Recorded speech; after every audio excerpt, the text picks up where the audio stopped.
conversación con el presidente del Consejo Municipal de Chacao, Robert García. El referéndum revocatorio, el tema ya político electoral, se exige el día de hoy, es titular en varios diarios de circulación nacional, que la publicación, en este caso de la fecha para la segunda parte de esta activación del referéndum revocatorio, el 20% de las firmas. ¿Cuál considera que es, Robert García, el escenario? Se sigue insistiendo en que no va a haber referéndum revocatorio este año, que pudiera ser en marzo o en febrero del año que viene. ¿Es viable el referéndum a nivel de lapso? Se insiste que sí, pero por parte del gobierno nacional se dice que no. Sí, totalmente.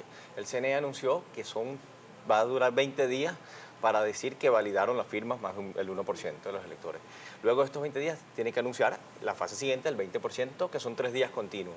Y luego 15 días hábiles para validar el 20%. Es decir, totalmente los lapsos dan para que este año tengamos una elección de referéndum revocatorio. Obviamente no sé cuál es el interés, todos sabemos cuál es el interés, pero no sabemos cómo se confunde el discurso del gobierno nacional y obviamente los voceros del gobierno nacional al pretender decir que este año no habrá referéndum revocatorio, cuando ellos saben que aquí se han convocado elecciones en corto tiempo, en algunos meses, incluso la sobrevenida por el fallecimiento del presidente de la República, y logísticamente se puede llevar el proceso electoral. Un gobierno que, por cierto, siempre ha promovido el poder del pueblo, el poder ciudadano y la expresión popular, y que ahora se contradice con sus acciones porque no quiere que los venezolanos expresen lo que dicen todos los estudios de opinión. Nosotros, incluso ayer, en nombre de la Dirección Nacional del Partido COPEI, le solicitamos a la Organización de Estados Americanos, y en las próximas horas estaremos haciendo formal esta solicitud, que nos haga un acompañamiento, que cree una comisión especial para acompañar todas las fases del proceso revocatorio. Es decir, que la veniencia internacional no se limite solo al proceso electoral, que es lo que siempre hemos estado acostumbrados los venezolanos, sino que sea en cada una de las fases del proceso revocatorio, y que ellos puedan velar que nuestro derecho constitucional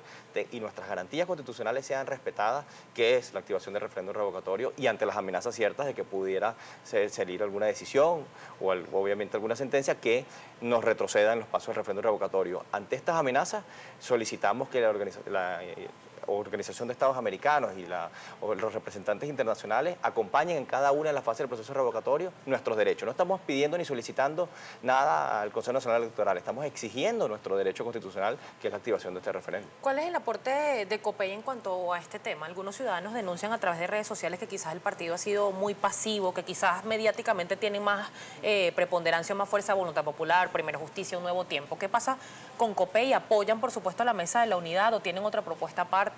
Sí, no, mira, COPEI hemos estado siempre de la mano de la Mesa de la Unidad. Trataron, sin duda, de dividirnos a través de algunas acciones del gobierno nacional, pero hemos mantenido firme nuestro compromiso con Venezuela, nuestro instrumento político al servicio de la unidad, al servicio del país, y lo hemos hecho con acciones. Fuimos los proponentes de la tarjeta única, fuimos fundadores también de la Mesa de la Unidad, y ahí estuvimos en la elección parlamentaria y en cada proceso electoral de la mano de la Mesa de la Unidad. Pero COPEI ha sido un partido que ha sido perseguido en los últimos años y en los últimos meses, sobre todo, con mucha fuerza por parte del gobierno nacional. Todas nuestras sedes de Caracas han sido tomadas por colectivos, han sido expropiadas, han sido invadidas. ¿Por qué COPEI específicamente?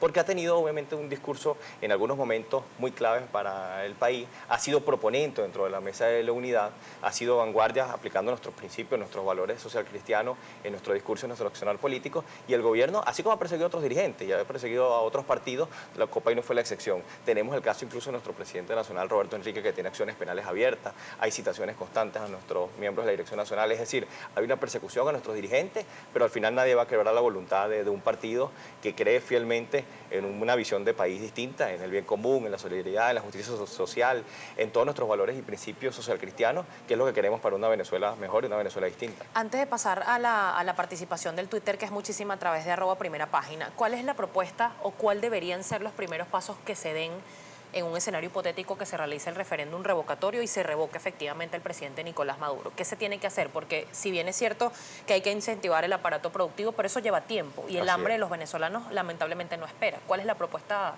específica? Mira, en un país donde estamos inmersos en una crisis social, en una crisis económica, en una crisis política, lo primero es respetar el pacto social, que es la Constitución.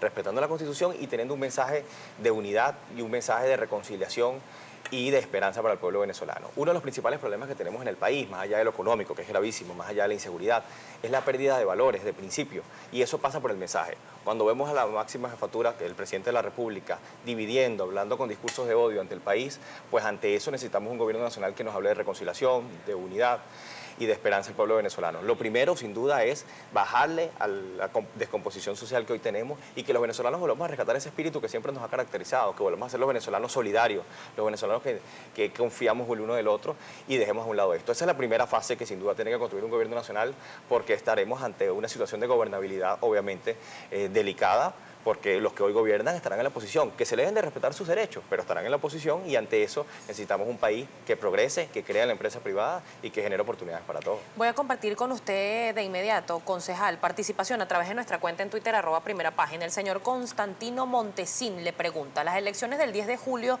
son garantía para la unidad de COPEI? ¿Facilitarán el retorno y reincorporación de dirigentes? Sí, sin duda. COPEI este domingo tiene su proceso electoral interno, simplemente para fortalecer nuestro instrumento político, para ponerlo al servicio de la unidad del país. Se ha creado, hay 2 planchas nacionales, más de 300 municipios del país están participando. Hay elecciones para elegir nuestras autoridades municipales, regionales y nacionales. Desde la plancha número 1, que la encabeza el presidente Roberto Enrique, mi persona como secretario general, se ha conformado todo un equipo de jóvenes, de dirigentes con alta experiencia, dirigentes históricos, de jóvenes muy valiosos y toda una plataforma para que poderle presentar a la militancia copellana y al país un partido que esté al servicio de la unidad. Nuestro compromiso va a estar siempre del lado de la unidad, del lado de los grandes cambios nacionales, y la invitación es a que podamos participar todos juntos este domingo para fortalecer un instrumento político y enseguida seguir trabajando por los grandes problemas de los ciudadanos, que son obviamente las largas colas, que su salario le alcance, que no ser víctimas de la inseguridad, y todo eso pasa por un cambio político, por el proceso revocatorio. Hay otra inquietud de Orlando Rosales. Le dice al concejal, ¿no le parece que el Tribunal Supremo de Justicia va a invalidar la recolección del 1% de firmas por supuesto fraude? Este fraude lo denunció el Partido Socialista Unido de Venezuela. Sí, esperemos que esto no suceda, porque primero se está poniendo en riesgo la paz del país, porque ¿qué puede ser un venezolano?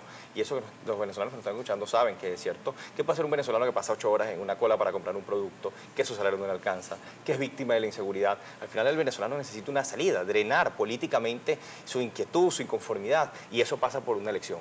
Y la elección nacional, que es el referéndum revocatorio. Entonces, poner en juicio, poner en riesgo la activación de este proceso revocatorio es poner en riesgo la paz y la tranquilidad de los venezolanos y del país. Por eso es fundamental que la Organización Internacional, la Organización de Estados Americanos y otros agentes internacionales puedan hacer este acompañamiento para proteger y garantizar nuestro derecho constitucional. Hay otras inquietudes que retoman el tema de la policía de Chacao, la policía en general. Le dice por acá Eric Martínez, la mayoría de los funcionarios son matraqueros, más ahora por la situación económica. ¿Por qué no se usan cámaras de video en los procedimientos? Le pregunta Eric Martínez. Sí, siempre ha habido muchas limitaciones, puedo decir desde el ámbito municipal, como Consejo Municipal de Chacao, que aprobamos los presupuestos municipales, hay muchas limitaciones hoy en día en conseguir incluso y actualizar nuestras policías municipales. Cuando teníamos control de la policía de todos estos años anteriores, nosotros revisando incluso actas, los concejales, la otra vez, como un chiste, pero obviamente de mal gusto, veíamos cómo las actas reflejaban que el debate en el Consejo Municipal era qué modelo de patrulla se iba a adquirir o qué nuevas cámaras. Hoy en día es imposible hacer esto, primero por razones inflacionarias y de costos, pero segundo porque en Venezuela ya no se consiguen obviamente ni patrullas nuevas, ni estos equipos tecnológicos, y cada vez se hace más difícil poder actualizar y poner obviamente una policía mucho más al servicio de los vecinos. El señor Jonathan Guedes le dice, como presidente del Consejo Municipal de Chacao, Robert García, ¿qué opina de los ataques continuos de los concejales del PSUV en Iribarren? Hubo una situación en días pasados en la alcaldía del municipio de Iribarren contra el alcalde Alfredo Ramos. Sí, mira, esto es parte de lo que comentábamos, del discurso de división, de odio, que al final no esperan los venezolanos. Y eso pasa en todos los niveles, pasa, y lamentablemente los dirigentes del PSUV, que son los que deben incluso dar el ejemplo de gobernabilidad del país, a veces cometen este tipo de acciones que son las que nos alejan y lo que buscan es confrontar más a los venezolanos. Por eso nuestro mensaje tiene que ser un mensaje distinto. El mensaje de la unidad no tiene que ser un mensaje solamente para decir las verdades, obviamente, y para hacer las denuncias necesarias, sino también para llamar a la reconciliación nacional, para llamar a la unidad nacional, porque hoy estamos reflejando todos los estudios de opinión que más del 80% del país quiere cambio, y ese 80% del país también quiere vivir en paz, en tranquilidad, y obviamente en un país que progresa sigue este tipo de acciones que son las que realizan algunos dirigentes del gobierno. Me quedan segundos para despedir la entrevista. ¿Cree Robert García que el diálogo que está proponiendo los expresidentes o el llamado que ha hecho la OEA pudiera solucionar en algo o por lo menos abonar el terreno para el progreso del país? Sí, hay algunos ámbitos del diálogo, incluso de COPEI en su momento fuimos muy garantes del diálogo y fuimos muy proponentes del diálogo nacional, y hay diálogos que son necesarios. Hablar de seguridad se puede dialogar, pero cuando hablamos de terreno político es sumamente más complicado, porque si tienes un poder nacional que no respeta al otro poder, entonces como pasa con la Asamblea Nacional, donde se le quiere entregarse estatica a los jubilados y pensionados y te dicen que es inconstitucional, donde quieres entregarle título de propiedad a la misión vivienda y te dicen que es inconstitucional, y ante esto, ¿qué hacer, no? Y la mejor forma y el mejor diálogo pasa por consultar a los venezolanos, y por eso es lo importante de la activación del referéndum revocatorio. Diálogo es posible, pero de eso no puede cercenar el derecho a nuestro derecho constitucional, que es el proceso revocatorio. Muchísimas gracias. Ay, muchísimas A gracias. Robert García, presidente del Consejo Municipal de Chacao.